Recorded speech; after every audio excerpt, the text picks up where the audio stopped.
And who's June 7th? Are we in the waiting room? Yeah. Yes. This meeting is being recorded. And then it-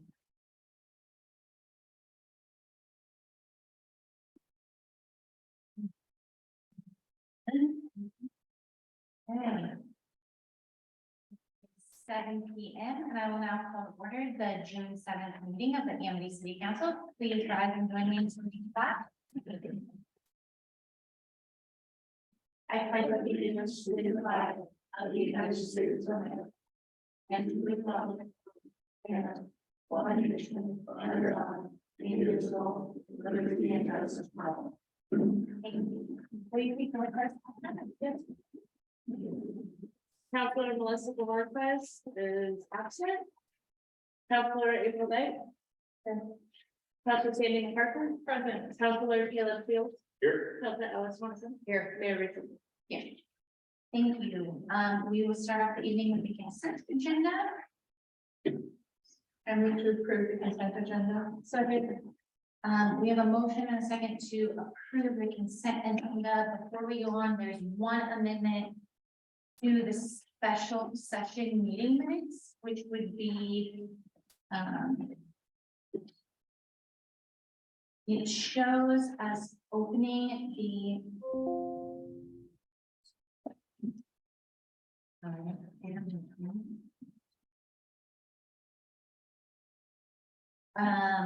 closing the public hearing at 5:33 and opening the executive session at 5:30. That should be amended to 5:35.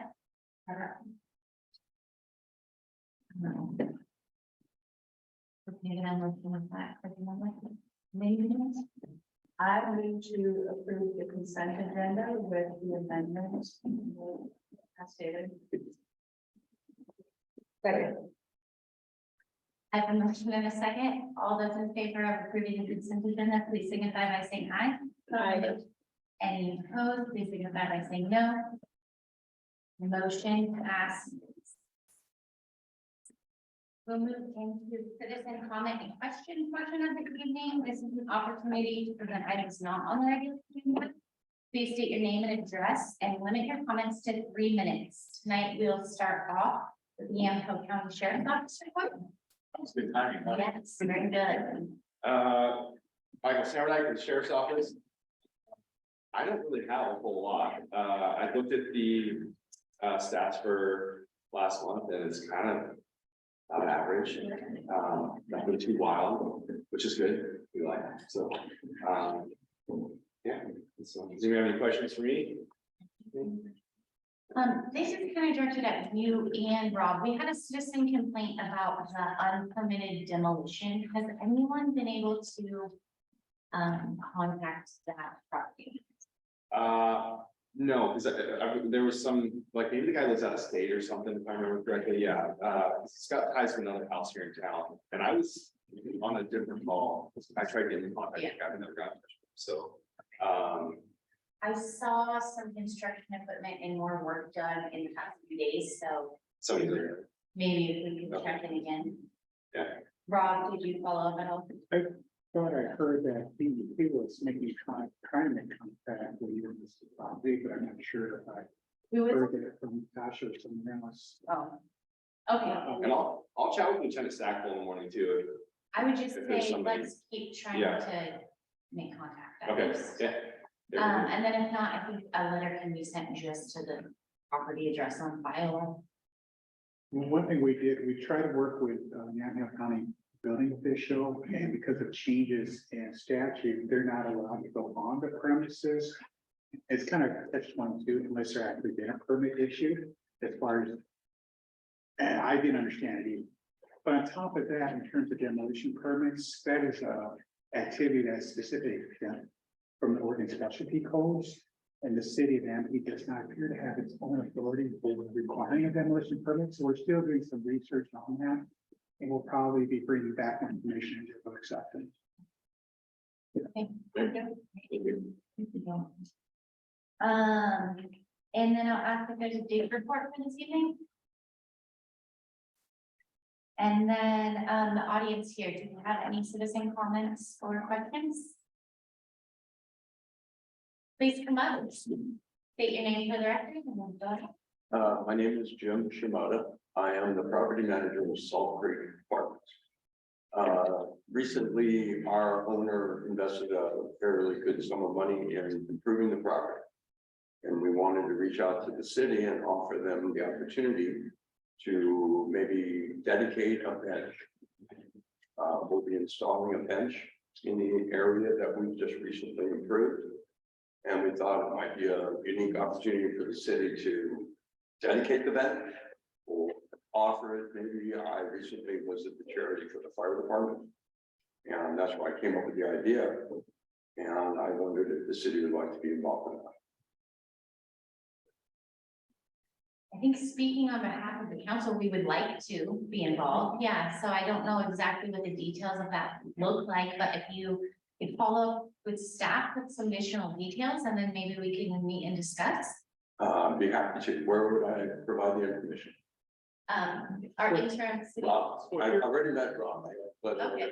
Sure, here at City Hall, I'm generally here Mondays through Thursdays, and afternoons only, but staff, I mean, Natasha will be here most days too. so I can just stop by, and you have to forgive me, I'm hearing impaired, I'm actually deaf, and I'm reading your lips.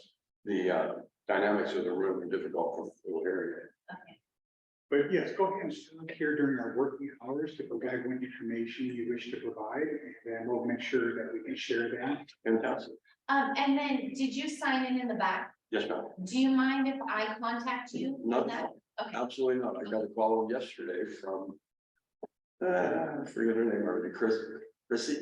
Yeah. She was very nice. She was asking about my tenancy and how many tenants I had and how many apartments I had. It was kind of unique because we do a marketing survey. Or I do, to verify the pricing in the area and what market rates are. And it just so happened I had surveyed the whole city looking for multifamily units to see what else I was competing against. That was kind of interesting. I'm involved with the city twice in the same week. Well, we appreciate you coming, and I look forward to working with you. I'm Okay. glad. right. That was all I had. Okay, thank you. I'll reach out to Rob and look forward to talking to you. That's good. Do we have any other citizen comments or questions from the audience? Oh. Or any online? No. Okay. Seeing none, we will move into public hearings. So I will open a public hearing before the Amity City Council to receive comments on the proposed budget and state revenue sharing. Now that the public hearing is open, are there any members of the public that would like to provide comments? No comments on the budget. Do we have anyone online that would like to comment on the budget? Okay, hearing no desire for public comment, the public hearing portion is closed for the Amity City Council. And we will move on to the budget and resolution package.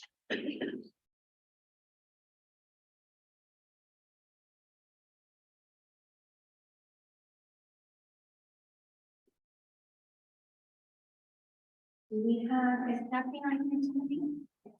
It said she was, but I don't see her. Okay.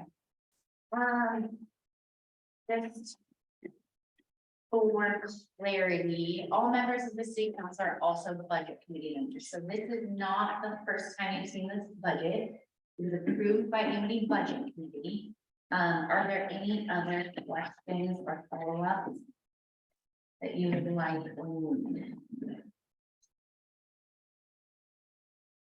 And is there anything staff would like to add?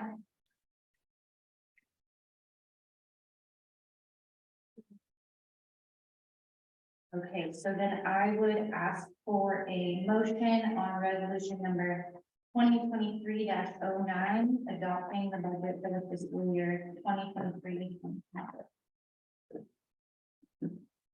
I move to approve the budget as described by the interim city administrator and approve resolution 2023-09, a resolution adopting the 2023-2024 fiscal year budget, making appropriations and levying and categorizing ad valorem taxes for the city of Amity for the 2023-2024 fiscal year. I have a motion to approve from Council President Dyche and a second from Council Bojorquez.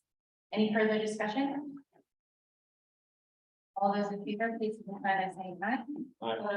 Any opposed, please signify by saying no. And the budget is adopted unanimous. We'll move on to resolution 2023-10, election to receive state revenue sharing.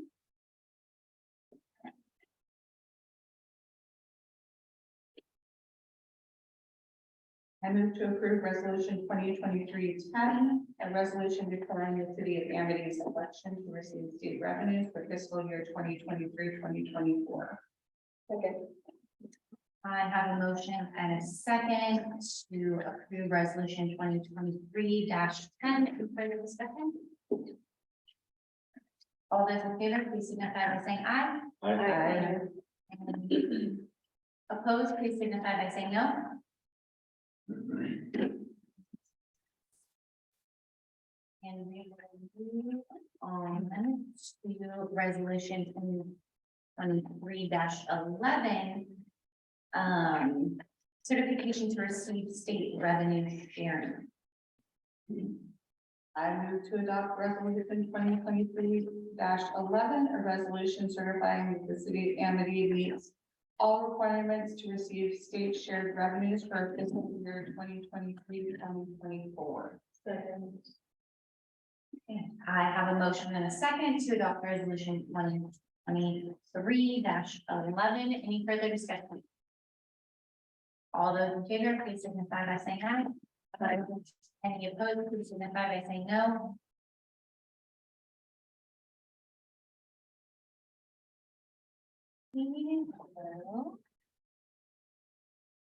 Move right into the next section, which is old business, and we're gonna start off with resolution 2023-13 Stewart. Rob, do you just want to go through the backgrounds kind of? Sure, and before we start, I did pass out additional information. What you have is a graph, a chart that shows the 10 cities and what their sewer rates are for single family residential class. Yeah, I apologize for a lot of information here, it's hard to read. And what the numbers mean at the top, that's for every 1,000 gallons of water use. So one is 1,000 up to 8,000.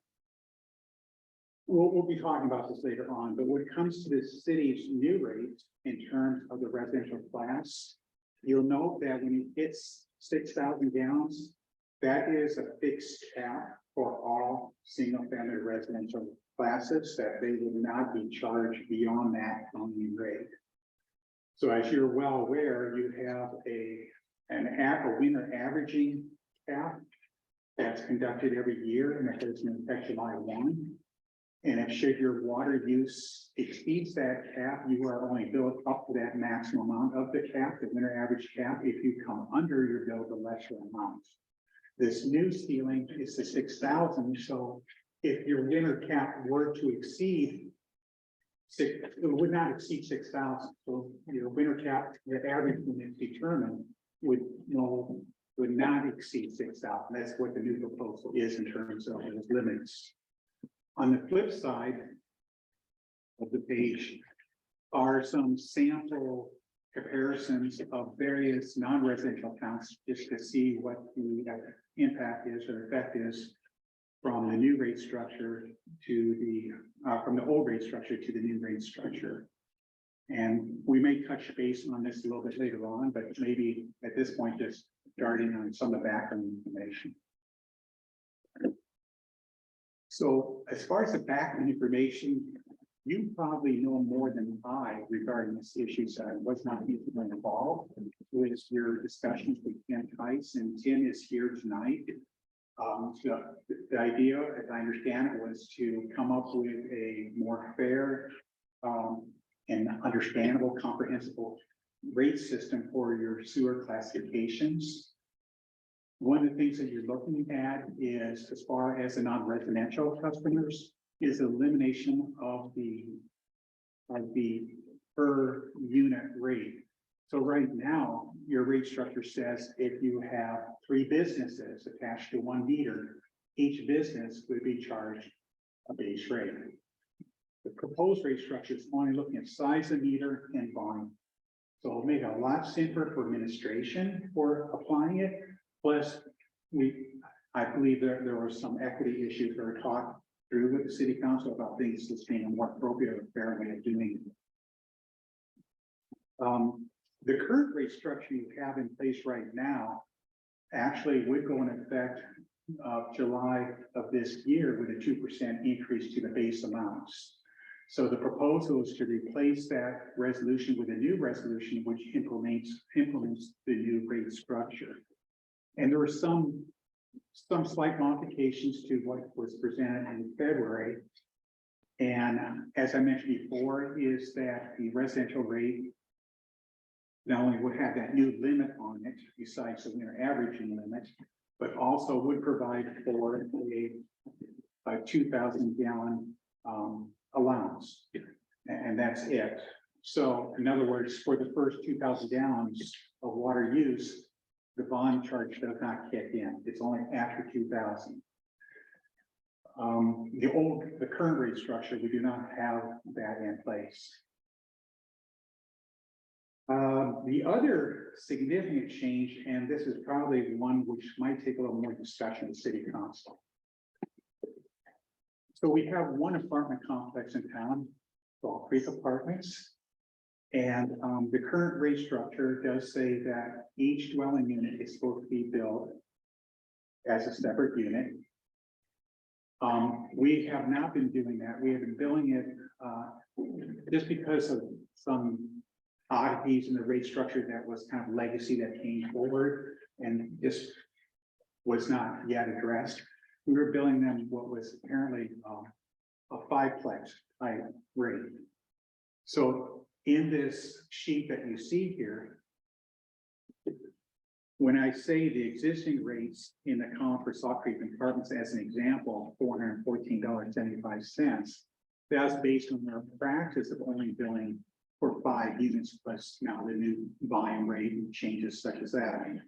But if we're billing for all the units, it'd be $2,048.79. So there's quite a difference in the monthly charge.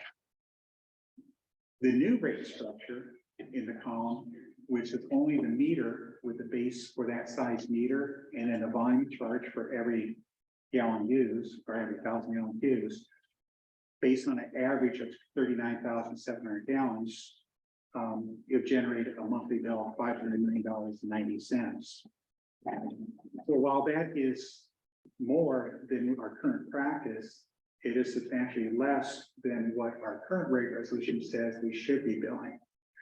I discussed this at some length with Tim, and it really comes down to a policy decision at the City Council, or which direction you wish to go on this. We looked at all the cities in Yamhill County. Well, we didn't get a response from them, but we see in the box down below how they handle the apartment type, multi-family type units, and all of them charge more or less an EDU or per dwelling unit rate as far as a fixed charge. You know, some cases they have a bond rate, some structures don't have a bond rate, and every one of them they have an EDU based charge. The only one that differentiates itself from all the others is that in the case of Uber, they charge only 83% of what they would charge a single family for each of the EDUs. So Tim and I talked about that. He also recognized that is also done out there to charge a lesser amount for apartment types on an EDU basis. So if City Council wanted to consider continuing to have an EDU based rate, in other words, each dwelling unit being charged a fixed amount, You can modify your rate resolution with a couple of changes to make that work. So we want to have discussion first with you, see if that's something you really want to do. Or just go ahead and go with the proposed rate structure of based on size of meter and just the volume rate to charge for the apartment complexes. I'll leave it there if you want to have some discussion first or questions at this point. And Tim's here is also to answer any questions you might have. A question for you is that we have we've called out Salt Creek Apartments, and that is a 24-unit complex and the only one of its size. Correct.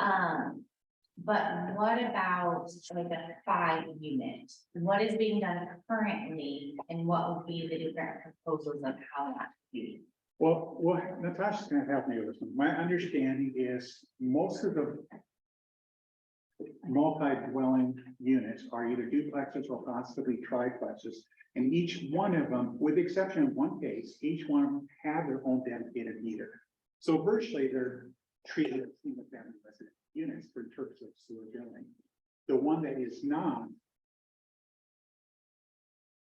we'll have to figure out what to do with that, but do we only charge it based on meter size for one unit? And then the bond charge under the new rate structure, or do we modify the language to recognize that there really are 2 units there, even though they're sharing 1 meter? We don't have, my understanding is, we don't have a requirement under code to require a developer to put in individual meters for duplexes or triplexes. But it's not uncommon that the applicant or the owner wishes to have that, so that the billing is, the person that is renting is directly responsible for those billings.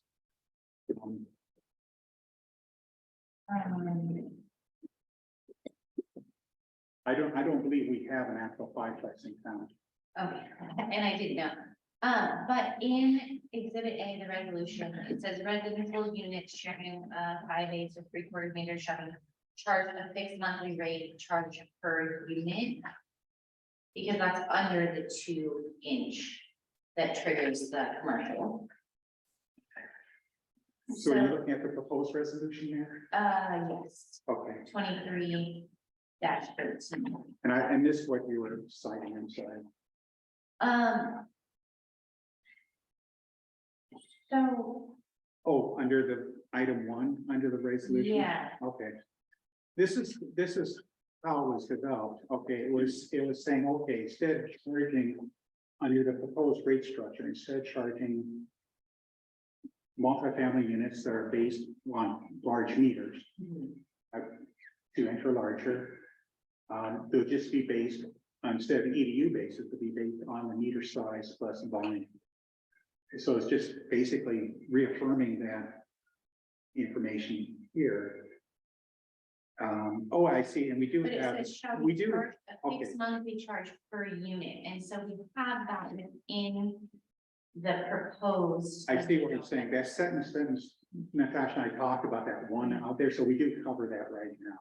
So the one duplex that's out there that's sharing a meter, they would be charged the fixed rate per unit. Right, but that doesn't, but we would still need other specifications if we wanted to treat those multi-units. Right, this language you have to change if you really want to do the same for all residential units. So I want to ask for council's thoughts on the entire change of rate structure. That was approved previously in February without rates, but there's been some modifications. And so before we get into that per unit charge, let's talk about this, the whole sewer rate, which is, Exhibit A.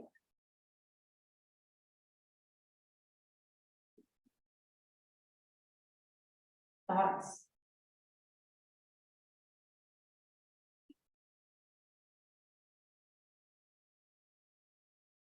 We showed the rates compared to.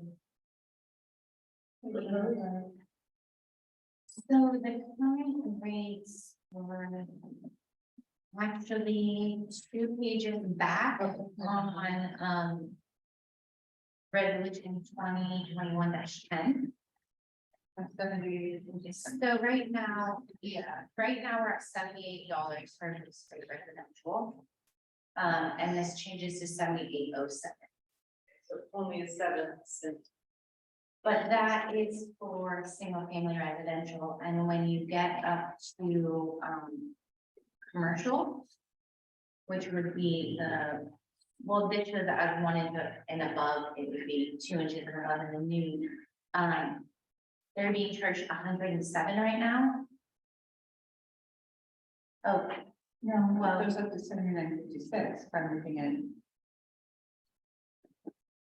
So correct, if you were to stick with the current rate resolution structure on July 1, there's a 2% increase, so the monthly rate for residents for the base rate would be 79.56. after July 1st. But the big change would be in the commercial and industrial. Because those base rates are going up pretty significantly. And that was done purposely to be more equitable. The other difference is, in the proposal, the 2,000 gallon allowance is only put into residential units and not commercial and industrial. And then the volume charge is having increased. And so for our single family residential customers, those will be offset with that 6,000 gallon count. Because if you have a 2,000 gallon allowance and there's a 6,000 gallon cap, you're really can only be charged up to 4. At 5, so 20. So the highest you can get is $20 per use. $98 would be the highest sewer bill for community residential. But commercial and industrial are going to pay significantly more. They don't have to buy or the one. And that reflects on some of these examples. So if you look at, if I may, Yeah. so we took a look at, for example, the school, just to see what impact it would have on that. We looked at one account with the high school under the proposed rate structure, based on an average use of 38,900 gallons for this 2-inch size meter. Their monthly rate is $505.10, as opposed to the existing rate structure would be $260.98. So that's an increase per month of $244.12, or over the year, $2,900 more or less. And so that's the impact for that particular customer. We looked at Salt Creek Apartments, which you saw. We looked at a business, El Toro and dance studio business. I guess the impact there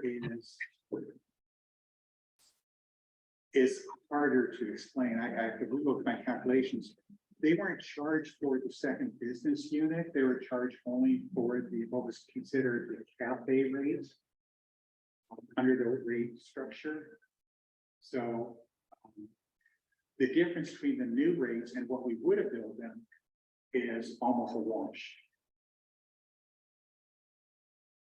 And then as far as the Amity flats, again, that one, we were charging them a base rate of $122 because that falls under the category of large water meter and under the other category.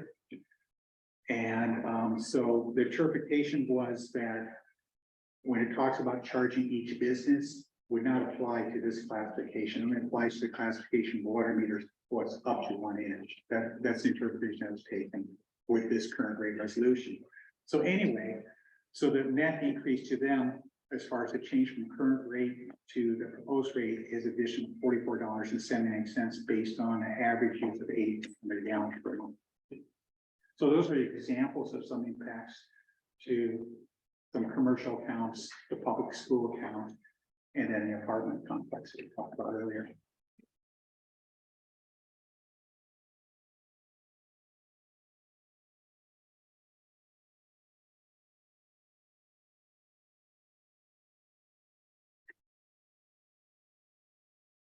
I think staff likes the idea of having your sewer rates for your non-residential just simply based on meter size and volume. And not try to determine, how many businesses you have. Is there still 3 businesses or are there 2 businesses? Is it a cafe business, which has a different rate than this type of business? So just from an administration standpoint, it's so much easier if we just go with a non-residential. Here's your sewer size and this is the volume rate, that's it. I don't know if you guys noticed also in the background, Tim gave us an estimation for every $1 million we would take on for debt. And we're speaking sewer. The annual debt service would be up $43,000. And so what came before us was about $19 million in sewer projects that we need to plan for. To fund 1 million of those, it's gonna take about a $43,000 increase in our sewer budget, which we have contingency now. We have, we finally got into a healthy sewer fund. But to go above and beyond, that's what is gonna need to be really put aside for debt service.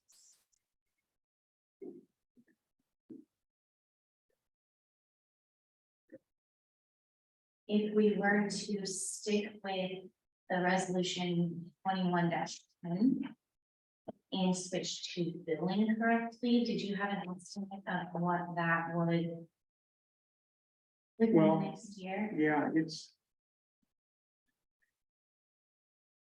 well, we would have to audit every commercial account just to make sure what was being billed and what the regulation says, but obviously the big one is the apartment. So that alone would be about $8,000 more in revenue a year. My thoughts are rip the Band-Aid off.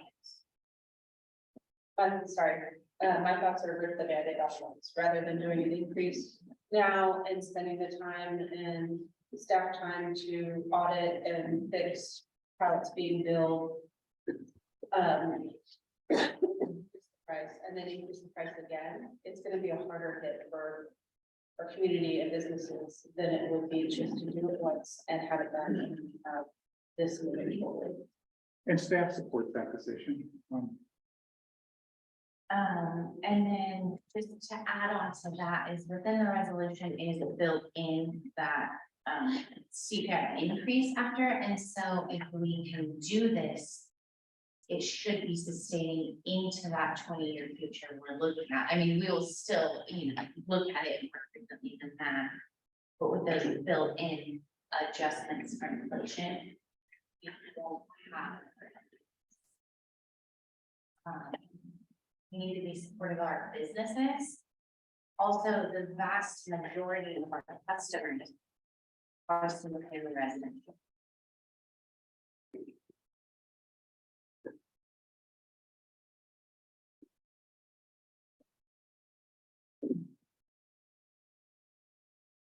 So if there is some concern that if we had not been billing Salt Creek correctly, only billing them 5 units, not for the 24 units, and the concern is this is really going to be an impact to them, you might consider just doing kind of like what Newburgh did.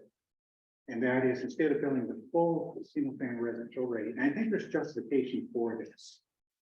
Yes, they still have showers, they still have all the fixtures that accommodate a certain number of people. An apartment unit is just more dense than a single family home. And yes, typically maybe single family might have more people that generate in the sewer. But Kim can speak to industry standards, but what the council in Newburgh said, okay, we recognize they're not quite a single family home, but they still generate a lot of material that goes through our school system. So they charge, what was it, 85 or 83% of the standard residential rate for a single family home for the multi-family. You could consider that if you felt that was more of a middle ground or more acceptable. So I started by asking that we just consider this resolution and proposal change as a whole before we got into that. But as written, it would still charge them as one unit. Right, so the proposed resolution says we're going to treat the apartment complex as a commercial account with a 2-inch One meter. base rate. And so theirs would go up about $100. If we were to instate the current rates as they should be, that would be the $18,000 a year. Additional. Or what Rob is proposing is we can accept the resolution and the proposed rate structure, but then say, but we want to assess those at 50% of the unit. You know, anything over 4 units, each unit will be assessed at 50%. That's still a $9,000 difference. But it's an option. Like the options are on the table for council. Do we include 2,000 sewer per unit? No, because that. Oh, But they sure, wouldn't. yeah. Newburgh does, well, Newburgh, well, Dundee does anyway, I don't know about Newburgh. I know Dundee, for example,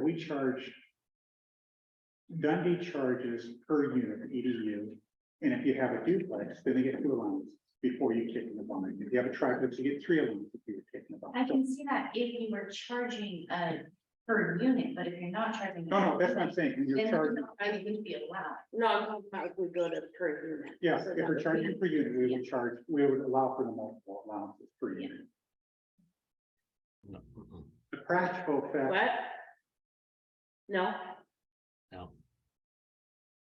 The, do you want to jump in here? Yeah, I was gonna say, at this point, can I just invite Tim to give his own rundown of the. Yeah, thank you, Madam Mayor, Council, staff. The proposal for our numbers are, we came up with 640 total services. Residentials are the only ones that will receive the allowance. All commercials are 0 allowance. And whatever is being used for water that month is being billed for wastewater that month.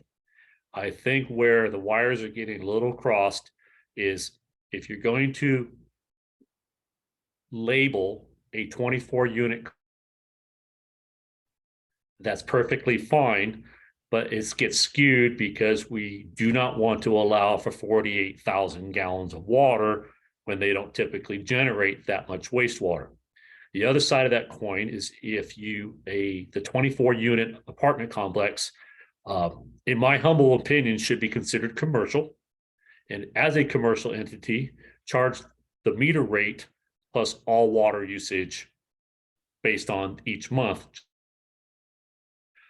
What is being shared with you, and it's perfectly fine with the study that we've coincided working with, is if the 24 apartment complex is charged on a per unit base rate, whatever that number might be, 80% or full unit, that's simply going to generate more connection fees, 24 more connection fees than we have put in for this study.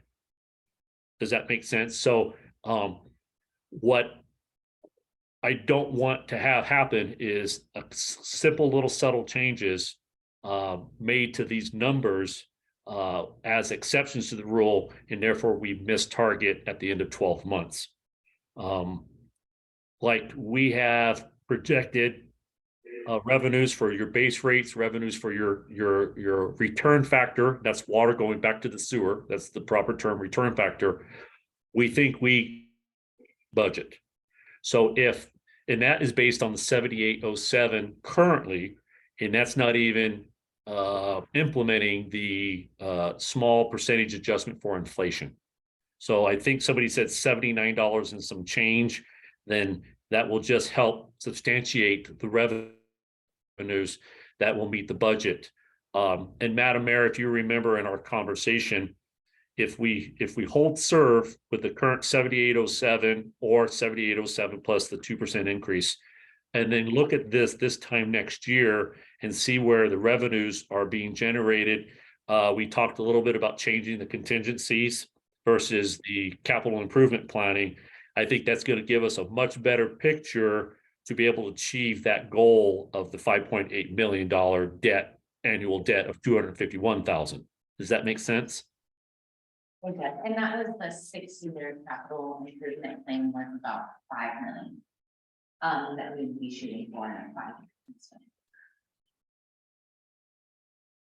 years. And I think if we, like I said, hold serve and have those conversations as to the best prioritization of the capital improvement plans, or understand we're going to, our goal is to borrow the 5.8 million this time next year, and we know that somewhere it's a $250,000 a year debt. I'd like to be able to see what the revenues coming in can be allocated towards that debt.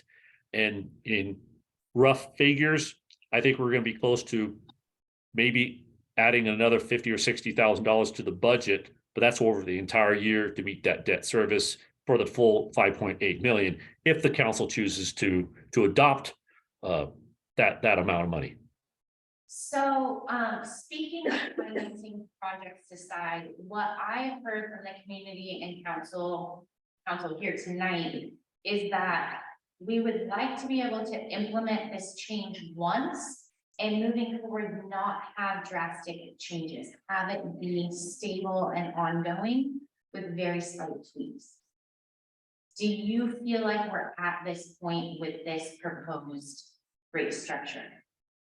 As written, I'm very confident to generate enough monies to significantly impact the debt service, that if the council chooses to incur, that the subtle changes this time next year should be able to cover that entire debt service. But again, this is why we want to track for a full year. I just want the council as comfortable with our numbers that we're not going to be asking for $5 per million or $33 for the 5.8 million additional monies. I think as we rearrange the way the budget has been set, I think the dollar reserves for debt service can be shifted from contingency into debt service. Your contingency is extremely high as far as a percentage of your entire budget. Including this building, I have 0.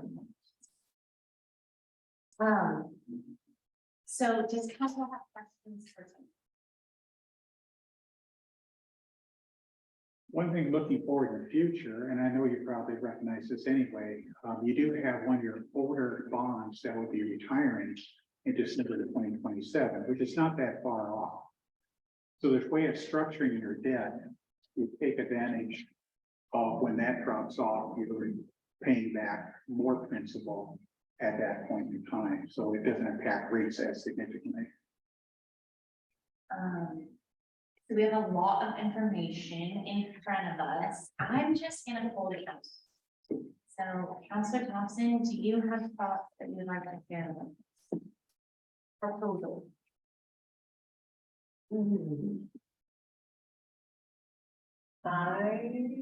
I'm not sure yet.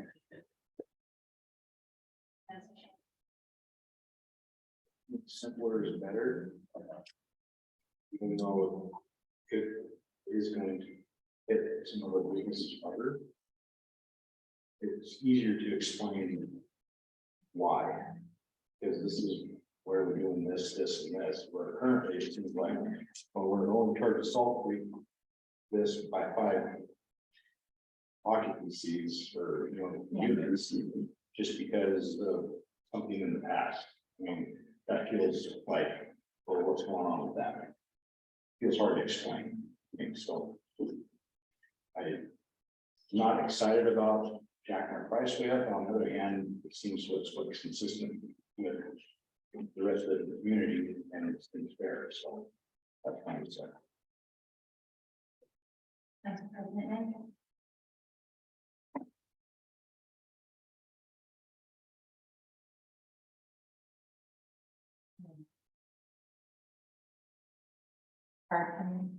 We're trying to talk about living peoples. You know, we need them because we need the budget increase. But I've never recommended them. Insurance.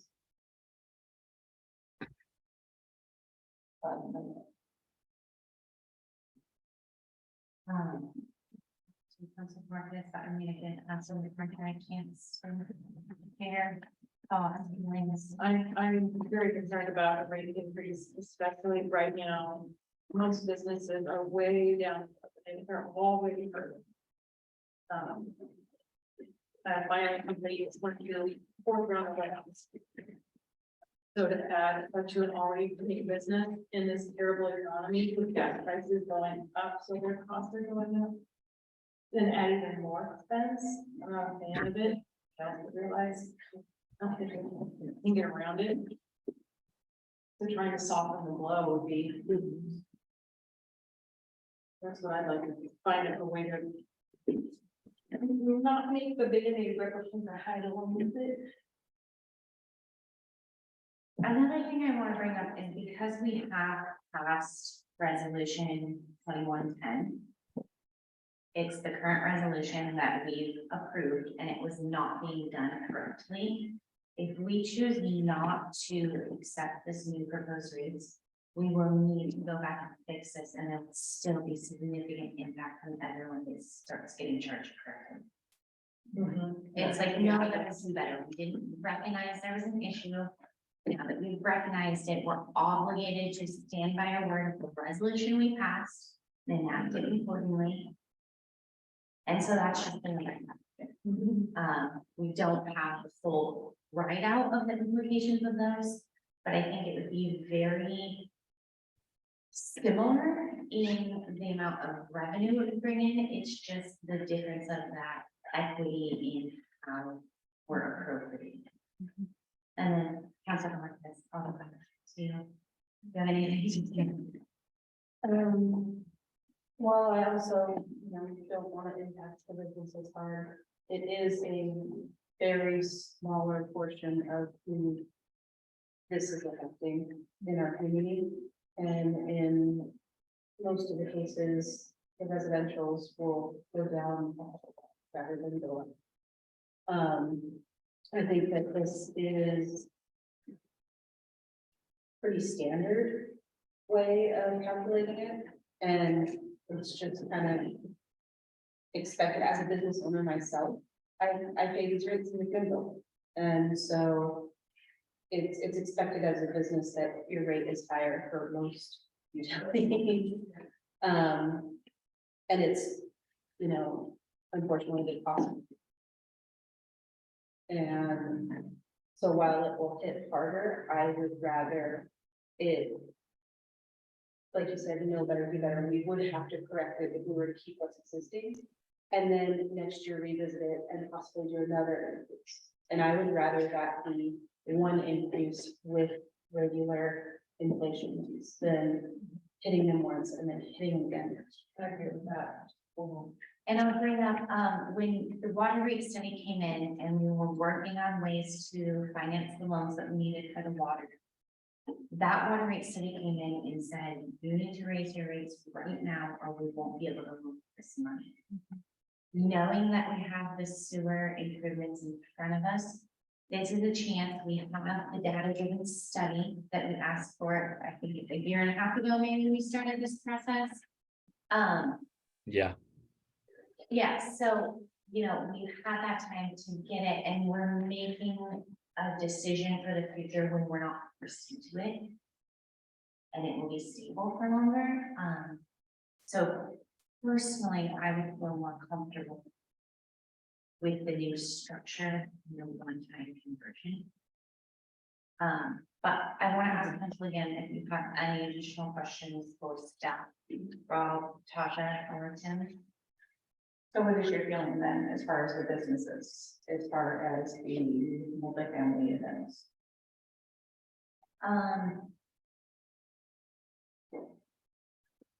The options out there would be, as Tim said, the way this is laid out, they would choose commercial, and would it still be as like we're gonna stick with the 24-unit apartment building?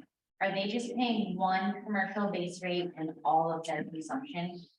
Our figures were focused on the number of connections, and we held that apartment complex as commercial one connection. If you choose to do the individual, you're just adding 23 additional connections that we did not add, which will then add to the revenues. So, and according to Rob's figures, that means that they will increase, was that $100 a month or a year?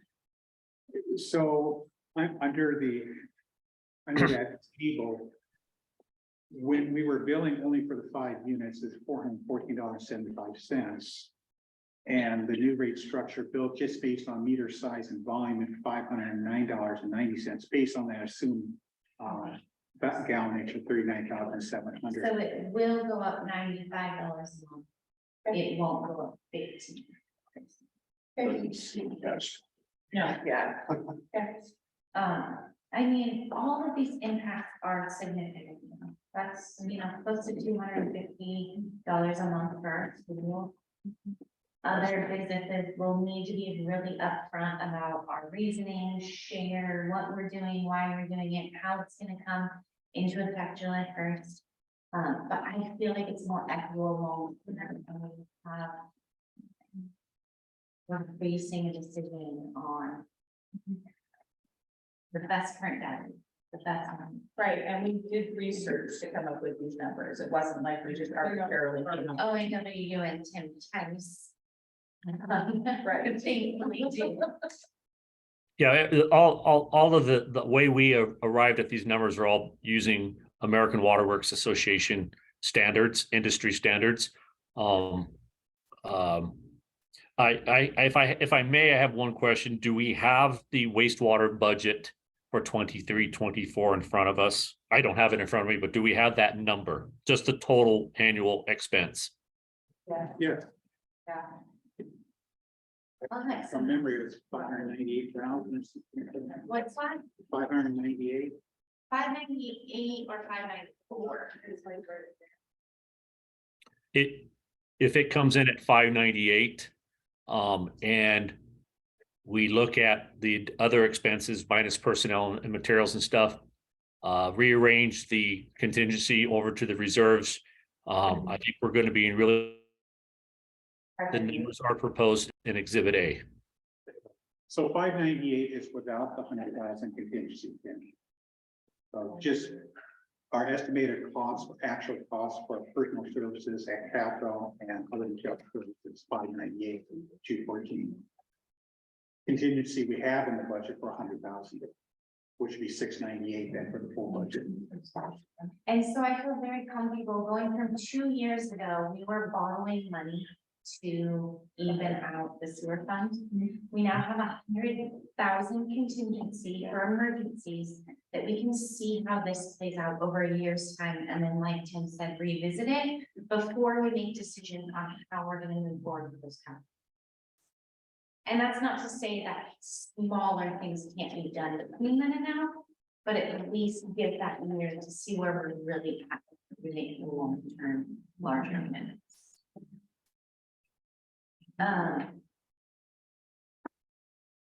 Anything else before I call for a motion? So before you do, if you're inclined to accept the resolution without changes specifically to the multi, leave it as is. I did notice that there wasn't specific language for the schools. And I don't know if you want to add that as a footnote or as a definition in the category for the resolution to make it clear that that's in the commercial category. I don't know you don't talk. So anything over 2 inches is going to be considered. You have to talk, you got commercial industrial. So, but we didn't talk about schools. So are we assuming school? They're probably not industrial. The rates are the same. They are the same now, yes. So because we have this resolution, do we want to add that? This is just our opportunity to add it in. Yeah, just add language of clarification. Yeah. So industrial, Or just call it public institutions, whatever you want to call it. We add a new category. Well, I'm gonna read through this. yeah. The proposal. All of it was a school list.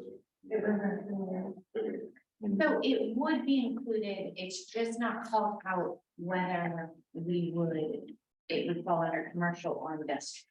It was all in one description. And that's how you.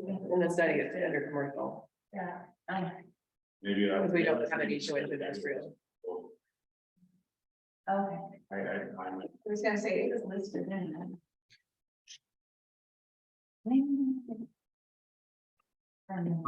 However you wish the school to be classified, the price for the per monthly price per meter is a commercial or industrial are identical. We do that to simplify the billing process.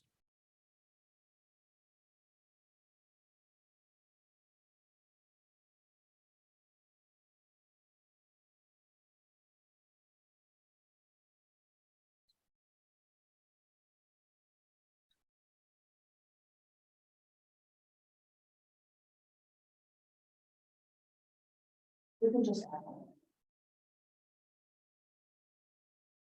It's the same charge. If we were to change it in the future, though, the decision would already be made.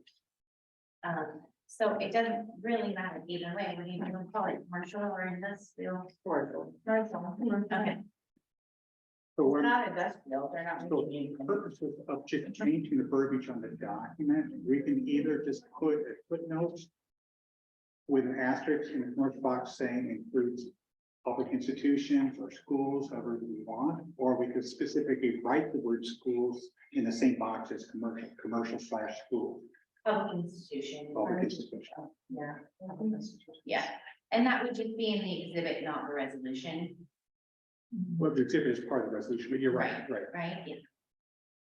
Yeah. I'm just wondering if we need to amend the recommended motion to include that. Oh, that. Well. Yes, I mean, when you make a motion, just make that note as amended that we want to include the school language or public institution language under commercial. And we'll make that physical change on the document before you sign it. Okay. So I would ask for a motion pertaining to resolution 23-13.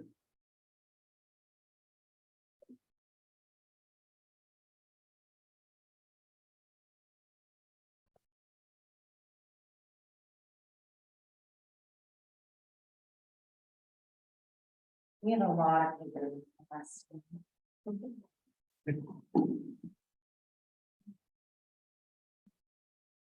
I move to adopt resolution number 23-13, a resolution establishing sewer charges and repealing resolution number 2021-10. Second. And adding a footnote that schools are under commercial. Public institutions. Public institutions are under commercial. And I also heard a second. So I have a motion and a second to adopt resolution 2023-13. Resolution establishing sewer charges and repealing resolution number 2021-10. Adding footnote language that public institutions shall be considered commercial for purposes of billing. Any further discussion? All those in favor, please signify by saying aye. Any opposed, please signify by saying no. Thank you for the help, Rob. Thank you for being here and the help, Tim. Okay, everybody have a wonderful evening. Thank you. Okay,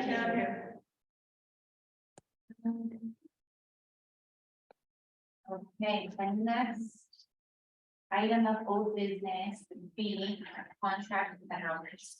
So you, council is all aware. A brief background, it's October, November of 2022, we entered into negotiations with Howard family, specifically Mr. Terry Howard, to discuss its claims, family rights to farm and property, financial water treatment facility. We came up with an offer, there was a negotiation, it took some time after drafting that legal contract was then given to the Howards, but as of last month, we got it signed and returned. So the final thing to close out this issue would be for council to approve me to sign the contract. The contract is provided in the packet. So I'm not aware of this, I came up earlier was, well, he hasn't responded, so we can deal with it, so I don't know any of that. Do you want us to catch you up to speed? Oh, I know. Okay.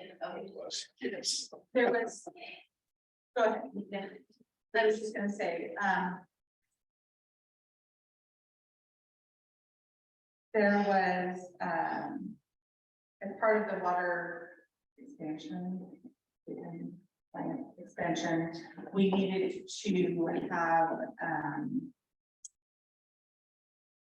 a section of the property, essentially, right, the rights. Yes, Yeah, so we're, the water treatment center plant will be expanded. There was a portion of the property rightfully owned by the city of Amity that this family had farming rights to, as well as, within the deed, water rights. They get a certain amount of water per month for free. And farming rights to this property. But it was the city's own property by deed. But they had just been farming it for years, and that was just, It was legally written in the age of farm. so within the deed were the water rights. But it was not within the deed that they had the right to farm, but because of where the fence always was, it was just a given. That their field. It's gonna take a lot. It was, yeah. It's just. So then when the fence moved, this is our property, we need to use it. That's how it's given to us, and we said, we want compensation, not only for what we've done now, but into the future and back into the past. And I don't remember what the initial, like $48,000 talking to me. And the deed of the property. And the deed of the property.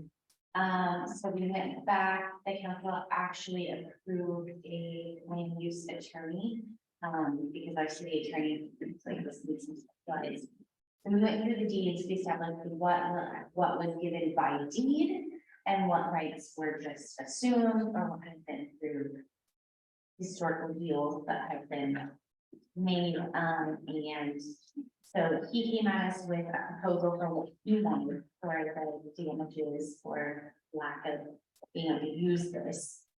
And we countered back with council approval, negotiations, and we came up with this contract of terms. So what was the land use lawyer say?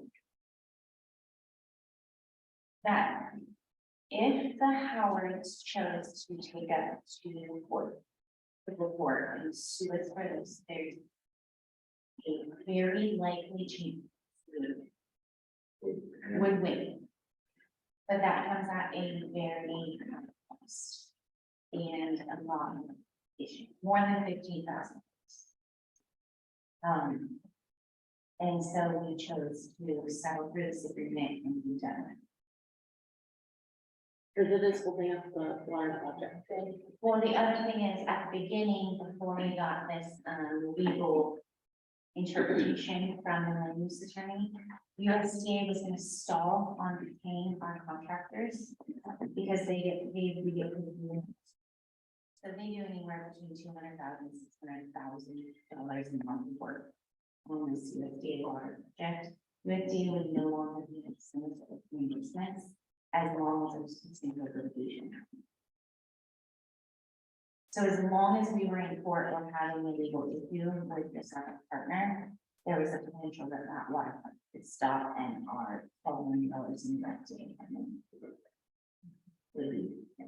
This has been going on now for 6 months, so.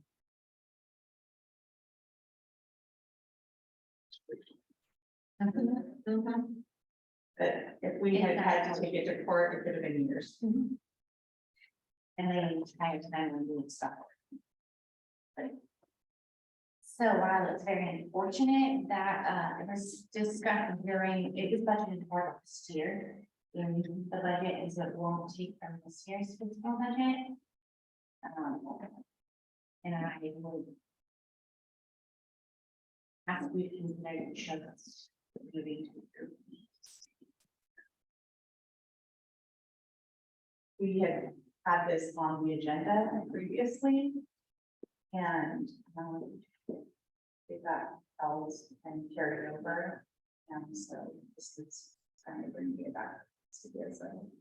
Well, so this specifies October, November. That's when we entered negotiations, but it was multiple months before that of accusations and threatening type language and so. We're happy to have it settled. Yeah, and this had been spoken in executive session, but previously at times, but the contract is right here. We just want to settle the issue and move forward. So I move to accept the proposed contract and approve mayor to sign it and authorize payment of the agreement. I have a motion and second to accept the proposed contract and approve me to sign and authorize payment of the agreed amount. Any further discussion? I have one question. I don't know if I have to do this. I think I know the answer, but I just want to ask it. Let's say in the background, along with those, there wasn't any, I read through and I didn't see any other stipulations that were added to what we agreed upon. What? It said after accepted council's term for settlement along with other stipulations. So. That just was talking about all other stipulations. Yes, our other stipulations and the only, I didn't see anything. when this offer came, the only other addition they asked for was like a reiteration of the language. So the terms, obligations and conditions was to add some language to number 4. Okay. Just so they know it shall continue Okay. and run with the land, because the any other stipulations don't run with the land, it's these owners, but because it's stated in the deed, the 5,000 gallons stays with the land. Okay, I didn't see anything that hadn't been discussed. No. Clarify. Okay, so I had a motion and a second. Any other further discussion? Question? All those in favor, please signify by saying aye. Any opposed, please signify by saying no.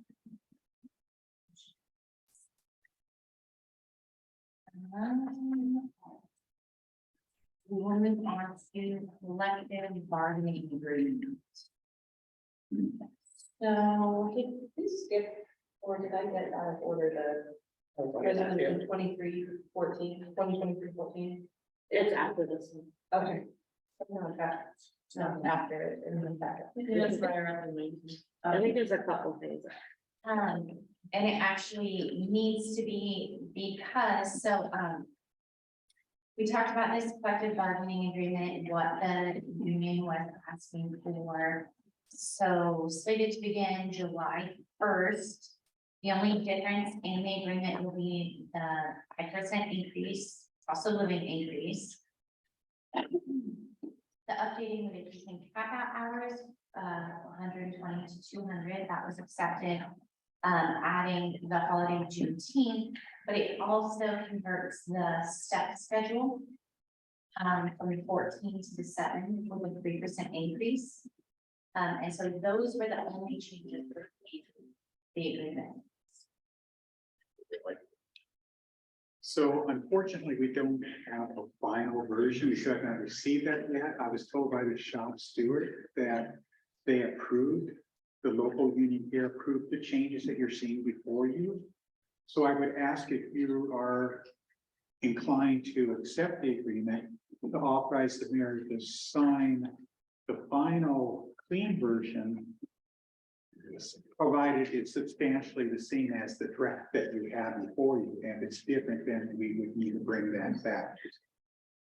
Because the only one we had to show you in its entirety. Written as notes, but they've accepted that.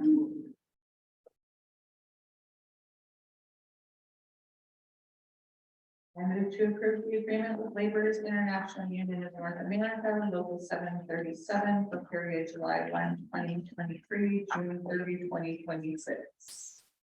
Second. I have a motion and a second to approve the agreement with the Laborers International Union of North America, local 737 for a period of July 1st, 2023 to June 30th, 2026. Any further discussion? Hearing none, all those in favor, please signify by saying aye. Any opposed, please signify by saying no. And then we will follow up with resolution 23-14, which is the salary schedule and so, historically, when our union members have gone across the living increase across the board to the exempt employees as well.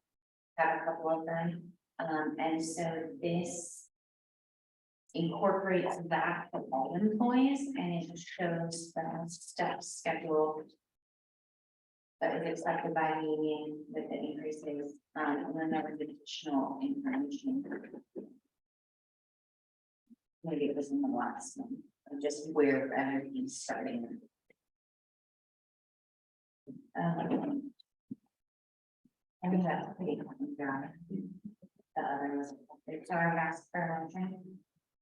I move to pass resolution number 2023-14. Second. I have a motion and a second to pass resolution 2023-14. Any further discussion? All those in favor, please signify by saying aye. Aye. Any opposed, please signify by saying no.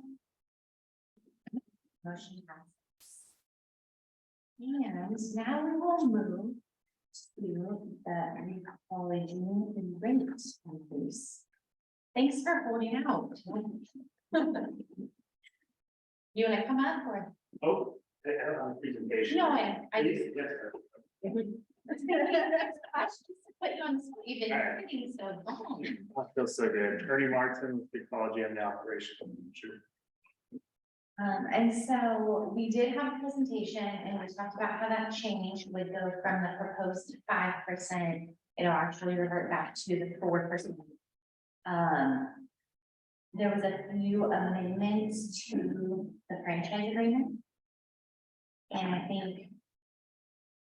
Most of the language was conducted by the attorney representing the ecology, but it was reviewed by our city attorney. They are going back and forth on some of these language changes, but one of the main issues was redefining one definition to make it clear, if you have a 5% franchise, what does that mean?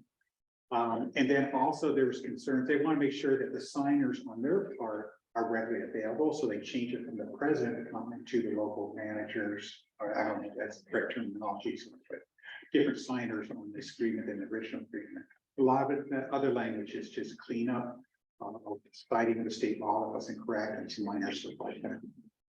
So prior to this franchise agreement, we've had the same one for about 20 years. And then in the one that was issued just a year or so ago, said above 5% this, below 5% this, it literally said nothing about what happens if you're 5%.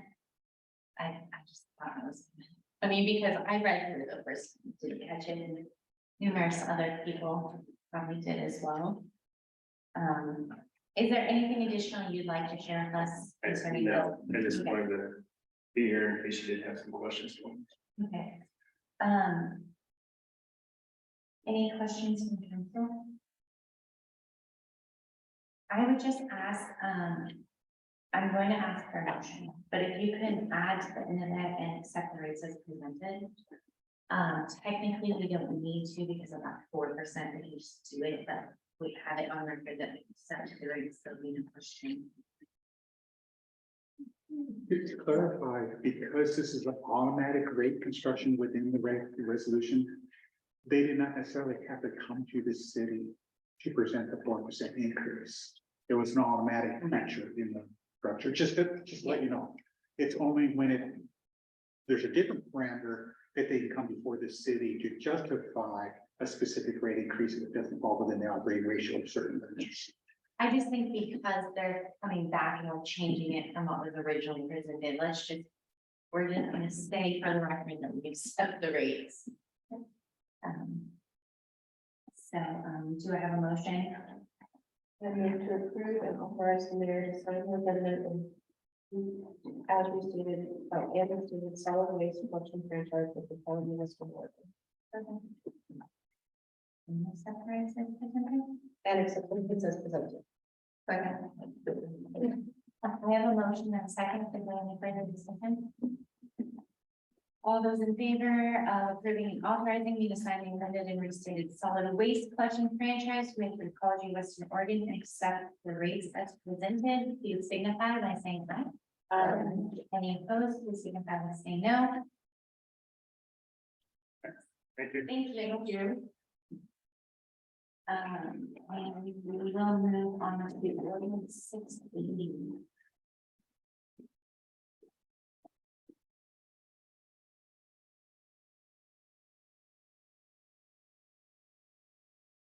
This was presented before.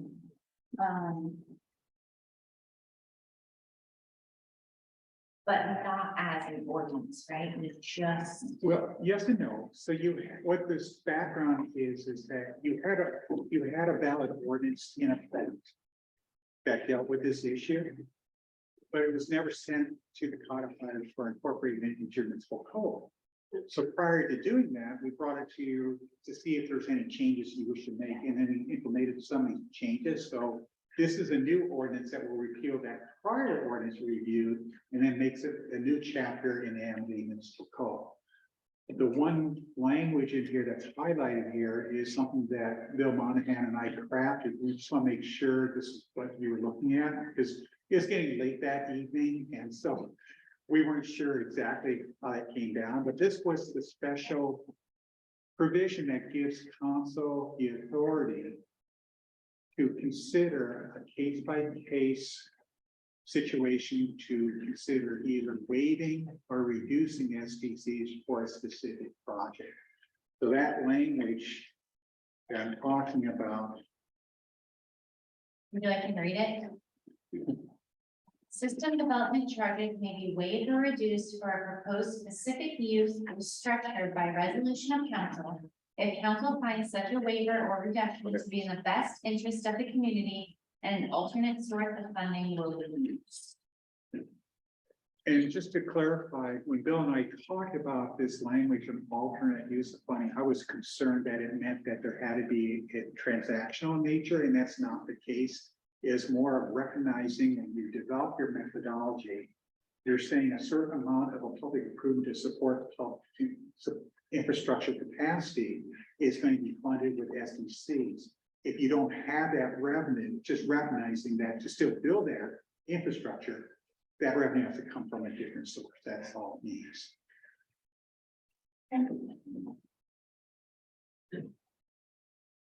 I move to adopt ordinance number 680 on ordinance repealing ordinance number 412B, ordinance number 557, and ordinance number 619, and providing for the establishment of system development charge fees and amending the Amity Municipal Code. I have a motion and a second to adopt ordinance 680 and ordinance repealing ordinance number 412B, ordinance number 557, and ordinance number 619, and providing for the establishment of system development charges and fees and amending any municipal code. Any further discussion? Quick question, why do all three of those? Why do all three of those, or is all of that now encompassed in? So, right, so it just Or makes it they- very clear, none of these legacy ordinances are valid, they've all been repealed. So going forward in the future, you would have this chapter in municipal code, if you were to make changes, you would refer to the appropriate section or subsection in that code to make those amendments. You no longer refer to prior ordinances. But these ordinances have already been repealed, correct? 619 was active but not codified. Right, I think the concern is, I think it's a silly concern, but when you repeal an ordinance that itself was a repealer, does that invalidate its prior repeal? So it just makes it very clear that We're these just ordinances starting are over. dead. Those are gone, we'll just have them. Okay, I just wanted to make sure because I didn't go back and check on all three of those, just, Right, those were previously repealed by the city. okay, This continues to reaffirm that situation. okay. Any further discussion? All those in favor, please signify by saying aye. Any opposed, please signify by saying no. Motion passes. We will move on to engagement letter with local government law group. We heard from work, was it work session? Yes. And so it's the engagement letter. Same rates and structure we went over. Last motion. And move to authorize Mayor Key to sign the engagement letter of local government law group for legal services. I have a motion and a second to authorize me to sign an engagement letter with local government law group for legal services. Any further discussion? All those in favor, please signify by saying aye. Any opposed, please signify by saying no. Hearing none. We will move on to new business. Item A, quick claim deeds. So I'm sure you read the memo. We do, I believe, have Jerry Thompson here. That's making this request, that owns the property, acquired the property fairly recently and discovered to see these agreements and easements attached to his property. Did approach Public Works, approached the city engineer, found out that these are no longer being used by the city no longer needs them, no longer intends on using them in the future. And so this is an opportunity to clear out those prior 3 documents that were attached to his property. And he's here to address the city council if you wish.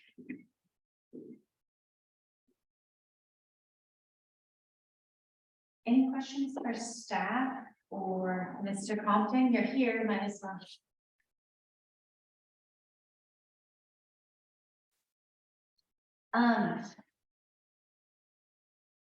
I always have some concern about giving the city's rights to anything. These wells aren't abandoned. They're not decommissioned. They're not being used and they're not currently usable. But we have the water lines associated. I'm sorry, I don't know the details of that information. I mean, they were used at one point, right? Certainly 1956.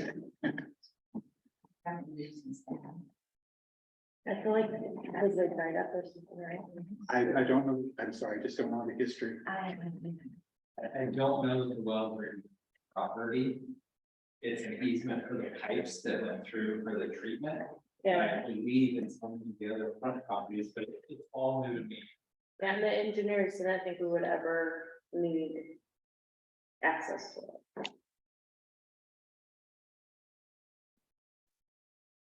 Any question or discussion from council? To help address that question too, even though the deeds refer to the well site, Yeah. I believe Mr. Compton is correct. I think over the years, the property had partitioned. It was a greater piece of property. The city in 1956 executed these agreements where they have since divided. And the piece that divided is on a different piece of property with the well site actually, but because it references on his property, he's requested to eliminate those agreements that are attached. And I have a really hard time reading these descriptions that are a 1/2-inch rod in the center of County Road. Can you tell us where your property is? Sure, Bellevue Highway, Okay. just across the bridge. And you come up and it kind of straightens out. It's the big house that sits back by the trees. Okay. So it sounds like it's just taken. It doesn't sound like there's actually a level that's involved. That was my interpretation of this. Second. It looks like Because there's 3 of them and there was one that's like, if it's not used within the first year. You lose the rights. And so it obviously was. That was. But it also says that we're paying $120 in full. So we see per month. Well, that's, yeah, but if, Per year. And that they get 5,000 gallons. So I mean, But if you look at the actual quick claim, it's just talking about it. And that's what we're giving up rights to, is actually in a quick claim. What we're giving up rights to is everything that's leading to the actual deed. That's why the deeds are provided.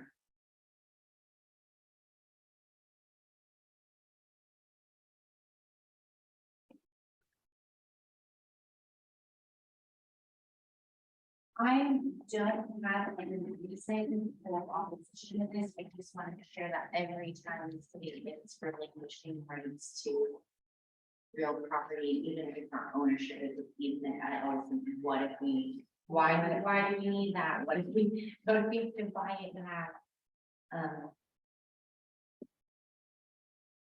But I've also heard from our city engineers, when these wells that have been talked about before, not the property of piping and oh, yeah, we'll never know that.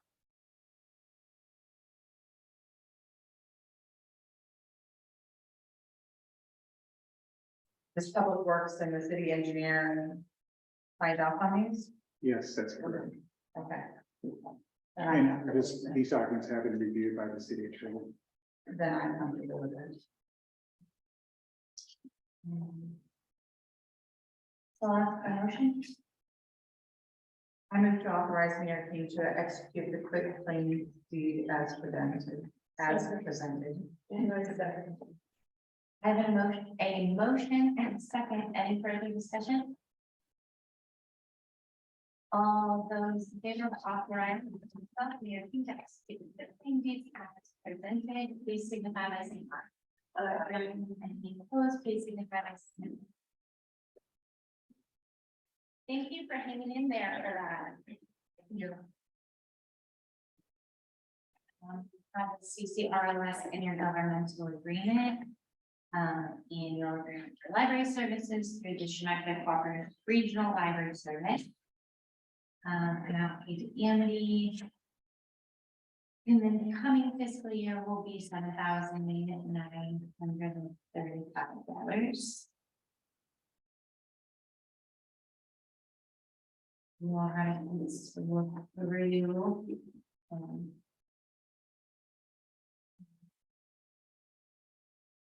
And signature on this, and she wants to get it in. I move to approve the intergovernmental agreement with Chinook Cooperative Regional Library Service and authorize interim city administrators to sign. I have a motion and a second to approve the intergovernmental agreement with Chinook Cooperative Regional Library Service and authorize interim city administrators to sign. Any further discussion? All those in favor, please signify by saying aye. Aye. Any opposed, please signify by saying no. The next item of business, C, letter C, is the Mid-Atlantic Valley Council of Governments Planning Services Agreement. And this is for our planning service. I move to approve the attorney, that's not what it was.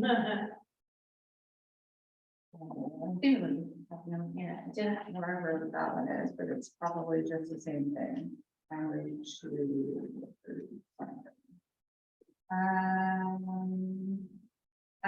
approve the land use planning services contract and authorizing attorney city administrator to sign. Second. I have a motion and a second. Any further discussion? All those in favor of approving the land use planning services contract and authorizing the interim city administrator to sign, please signify by saying aye. Aye. Any opposed, please signify by saying no. And we'll move on to the Mid-Atlantic Valley Council of Governments Attorney Services Agreement.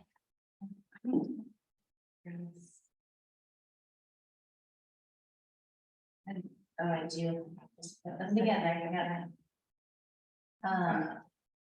So this is the attorney services that Laura came and talked with us about. There was the agreement attached. It shows all the services and it would be. This is the flat fee one though, right now.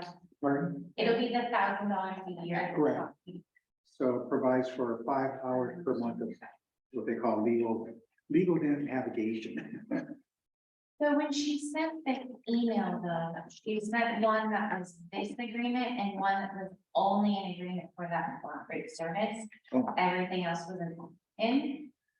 So about the difference by signing this agreement, it shows all the member services. And so that would be for like the general counsel services or hearing officer, anything on this list. We're approving as a council that we may enter into those, but it won't be without a confirmation email that we're incurring above that $1,000 rate. Does that make sense? If the one sign is good as far as having a contract? Yeah. Um, That makes sense. but by reading it, I was really reassured that we're not gonna accidentally use any service without doing. Not that. So I'll ask for a motion. We move to approve the attorney services contract and authorize the insurance city administrator. Second. I have a motion and a second to approve the attorney services contract and authorize the insurance city administrator to sign. All those in favor, please signify by saying aye. Aye. Any opposed, please signify by saying no. Motion carries. Made it to the point in the evening where I'm forgetting how to talk, I'm sorry.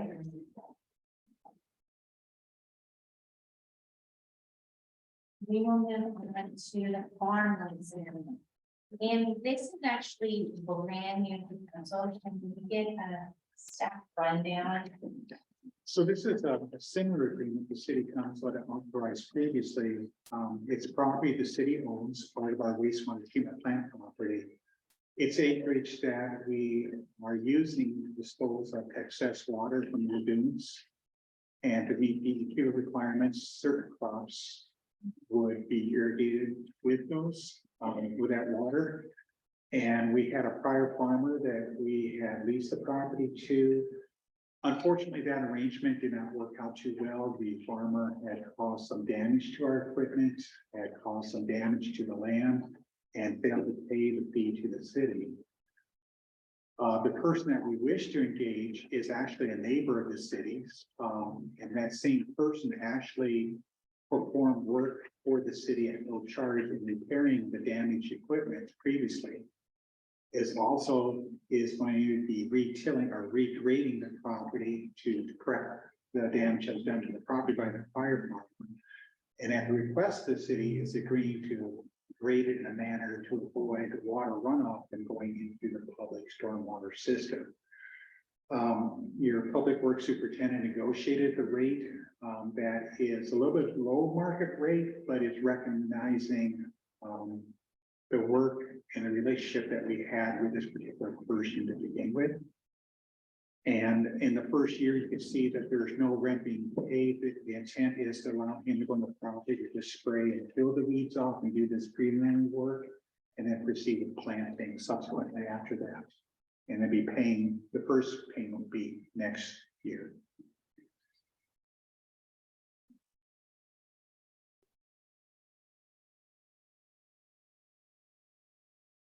Any questions, comments, concerns? And they're great, they're good guys. I would be happy to do business with them. And staff's are ready for budget change on the receiving. Because we haven't raised it yet. Okay. It wasn't much. It wasn't Yeah, changed. 1,200 a year. It was. That's one of the double check. I would entertain a motion. I move to approve the farm lease with KBK Farms and authorize the mayor to sign. Second. I have a motion and a second. Any further discussion? All those in favor of approving the farm lease with KBK Farms and authorizing myself and mayor to sign it, please signify by saying aye. Aye. Any opposed, please signify by saying no. Motion passes. Resolution 2023-12, volunteers workers compensation. This needs to be reviewed each year in order for safety of our cities, volunteers with workers compensation insurance.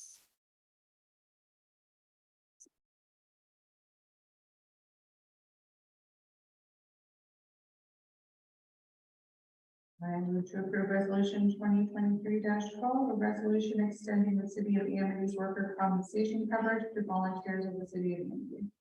Second.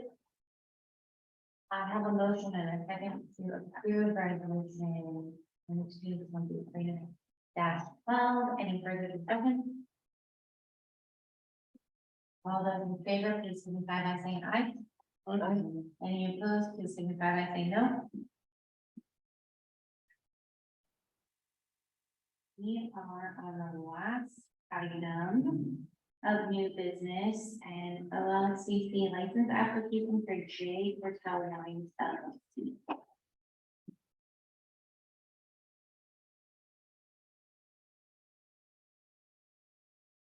I have a question on this. And that is, in the letter to the city, they mentioned that they have started a separate company called J Hotel Wines, and that's the business that is applying for this. Does that separate business have a business license for this business? I don't know. Chris is one of those, that's all we require. So I don't want to include this in terms of file an active business. Well, we won't release this to them until they go. Just to Yeah. make sure everybody understands. Yeah. You're not really approving it, you're recommending to LLC whether or not it should be granted or not granted. And you have to do it within a certain time frame, otherwise they won't take your opinion in consideration. But they actually make the final decision on the LCC licensing itself, not the city. So I've heard that, it's just like a formality to have the city okay it. they can totally ignore what the city says. So even if you recommend denial, they may still approve it, but yeah, I'm just trying to get that background. But as far as surface level, I think that we need confirmation that they, if they've started a new business, even if it's within business quarters. If they've started a new business and they're bringing in revenue through that business and requesting that we okay a liquor application, We will bring it to their Yeah. attention. Yes. and they might have one, and just. I would need to hold it up for another month. I'm actually here if you want me to discuss it at all. I did not know that. Yes, please. Sorry. Okay, I can't see who's on here. Yeah, hang on, let me see if I can turn on the. So. This is Jessica here. I don't know how to turn on the camera. It's not. Mhm. Is a business license from the city of Amity for J Hotel Wines to operate inside your separate business.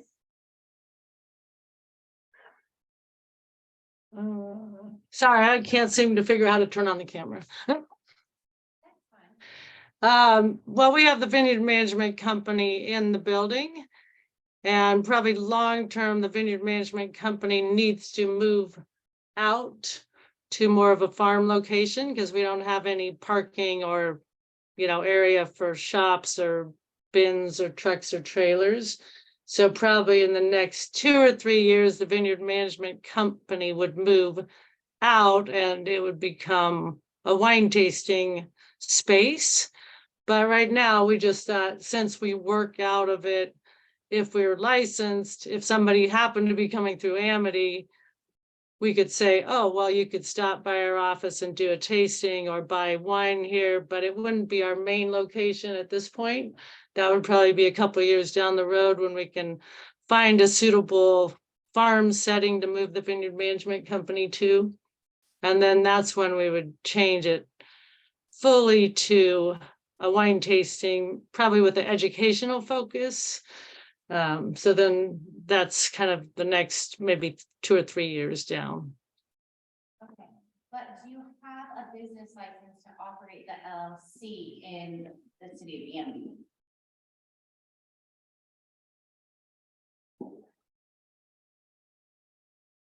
Because you're requesting a liquor license application for a specific business, not for the vineyard management. So I'm wondering if you have a business license through the city. I'm sorry, I have a business license for the vineyard management company. And the OLCC person we've been working with, she was like, oh, well, if you have another location, but you want to get this approved too, we should just get them approved all at the same time. So we actually have a permit for a space up in Newburgh as well. And I'm also looking at having a few vineyard tours, educational ones at my personal vineyard. So this would just be, a small amount of wine tasting here, just because this is where we work out of for the vineyard management. And I do have an Amity business license, and I added the OLCC fee to that this year when I just turned it in. Okay, but is there anything that is preventing you from getting a business license for this separate business?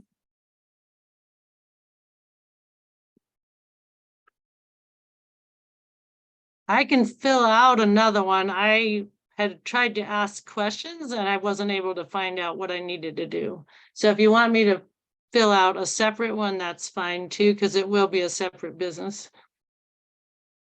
So typically, when we have the original here, the mayor would sign off, but after we come back to pick up that original, we can arrange to have a discussion with that person about what the requirements are for the city business license and verify that needs. Yeah. Yeah, I don't feel like it should hold up this. It was just that because of the letter given in requesting the license, I just wanted to make sure that everyone's on the same page. Okay. Does council have other questions for the applicant or staff? Then I will make a motion.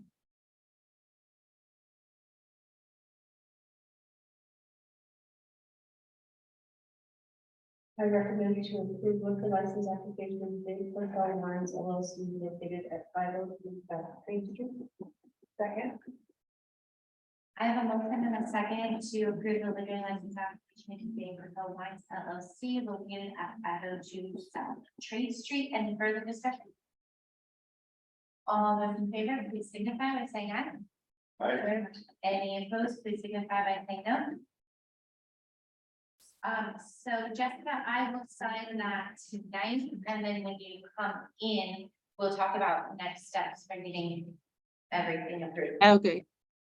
Yeah, it seems like I'm jumping through many hoops and I can't figure out which way I'm supposed to jump sometimes. So if you can help me figure that out, that'll be great. I feel like I've been jumping through hoops now for almost a year trying to get all these TTB licenses and labels and so forth and so on. But yeah, just let me know and I can stop by there. Thank you. Yeah. But it's exciting to hear that you're transforming that business, especially it being the downtown frontage, into something that, might draw more people. So congratulations on that, and this will be a step forward. Yeah, that'd be great. And if you think of somewhere nearby, I can move the vineyard management company to, let me know, because yeah, we definitely need to move it to a more of a farm setting at some point soon, just so that we actually have more of what we need. This is the building is a better fit for a tasting room down the road. So thank you. Never like to see businesses leave, but happy to hear that you already have things to bring another back in. So we will move on, and this is an add-on agenda item. Actually, we have one more agenda item on the agenda. Oh, it is. This year. Oh, that's it. I don't have it on application. I don't have that that. agreement amendment. No, You just added it. It's on my. Just add- no, like I have it, but when I. Oh, I thought I could do a new one. No, it's fine, it's fine. I have it in front of me, I just, it's not on my list. I'm like, I have something here. No, so, this is an amendment to the agreement. Rob, were you able to talk? I was never able to get hold of her, we were going back and forth. Okay, so this has to do with our $2 million grant for the water pipelines. And the Treasury's final rule has changed and more over the years, and so there was a final ruling that amended some it necessitated amendments in our grant agreement that we signed. One of the main things is that the revenue replacement is not subject to some audit requirements. And it was a flat 10% administrative cost, Rob? Correct, well, there's two things. One, the obligations that you normally would have with these types of grants in terms of single audit and other kinds of verification documentation does not apply for the purpose of using the funds for revenue replacement. So you had that program with ARPA for revenue replacement. It's irrelevant because that doesn't really apply to our project, but this seems like this is a blanket type amendment. But the one thing they did. And that language was in our contract, even though it wasn't relevant to our project either. One thing they did add was this new item P, which we discussed when she visited with us, but this is a new item in the agreement. In fact, actually, the last item ends with N. So I don't know what happened to O, so it goes from N to P under that section, but in any case, what it permits the city to do with this $2 million is to use some of the funds to offset what we would determine to be our administrative costs for handling the grant agreement. We have not been submitting on our quarterly reports our intent to do that. However, that option is still available to the city. You can do catch up at the very end if you choose to do so. So what it would mean is, let's say you have very favorable bids, you're only spending 1.9 million to complete all the work you have, and you have this $2 million grant. You can elect to say, well, we want to pay ourselves $100,000 from the grant to cover our administrative costs and just stay in the water fund. That's one option. The other option is just to find another legitimate water project improvement. We're going to replace these 5 fire hydrants or whatever it might be that they would sign off on. But the whole point is, whoever is here, when you're getting close to completing that grant, it looks like you're going to leave money on the table. Don't spend it. Either pay yourself up to 10% of the grant for administrative costs, or find eligible work that you can, but you got to do it by April 2024. And our policy has been to stretch the project as far as possible. We're hoping for favorable bids to come in. It's very likely that we'll quickly use up the $2 million without recompensating ourselves for any admin costs. But because the grant agreement has changed, I would need. And I approve amendment number 1 to grant agreement number 8055 and authorize the mayor to sign. Second. I have a motion and a second. Is there further discussion? All those in favor of approving amendment number 1 to grant agreement number 8055 and authorizing myself and mayor to sign, please signify by saying aye. Any opposed, please signify by saying no.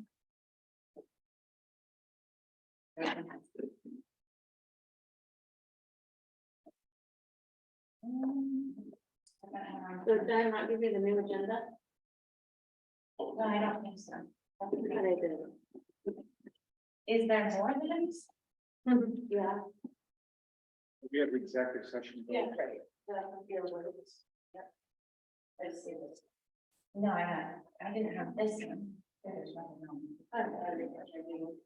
Okay, so at this Council will enter in a closed session under ORS 192.6602H. To consider the employment of a public officer, employee, staff member, or individual agent. At this time, I would ask anyone in the audience to leave other than media or press.